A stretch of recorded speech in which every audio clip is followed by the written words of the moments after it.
نحمدہ ونصلی علی رسولہ الکریم اما بعد فاعوذ باللہ من الشیطان الرجیم بسم اللہ الرحمن الرحیم لقد کان لکم فی رسول اللہ اسوۃ حسنہ یقیناً رسول اکرم صلی اللہ علیہ وآلہ وسلم کی زندگی تمہارے لیے بہترین نمونہ ہے۔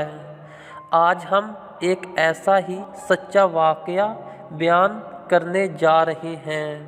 جیسا کہ ہندوستان میں غیاث الدین بلبن کا دور حکومت ہے، ایک دفعہ بدایوں کے حاکم نے ایک غریب فراش کو اس قدر مارا کہ وہ مر گیا۔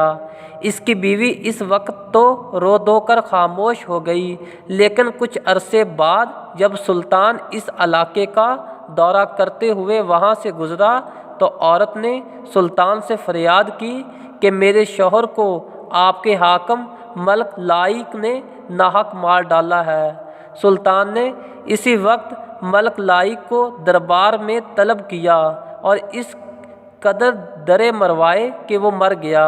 اور اسی طرح ایک دفعہ اودھ کے حاکم ہیبت خان نے ایک غریب آدمی کو مار ڈالا۔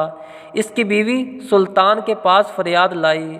سلطان نے ہیبت خان کو طلب کر کے کوڑے لگوائے اور پھر اس عورت سے کہا تو اس کی مالک ہے، چاہو تو اپنے خاوند کے بدلے اسے مار ڈالو یا غلام بنا لو۔ ہیبت خان نے بڑی منت سماجت کے بعد 50,000 درہم بطور خون بہا اس بڑھیا کو دے کر جان بخشائی۔ سلطان بلبن اس قدر انصاف پسند تھا کہ اس دور میں شیر اور بکری ایک ساتھ گھاٹ پر پانی پیتے۔ کسی طاقتور کو جرأت نہ تھی کہ وہ کسی کمزور پر ہاتھ اٹھائے۔ سبحان اللہ، سبحان اللہ۔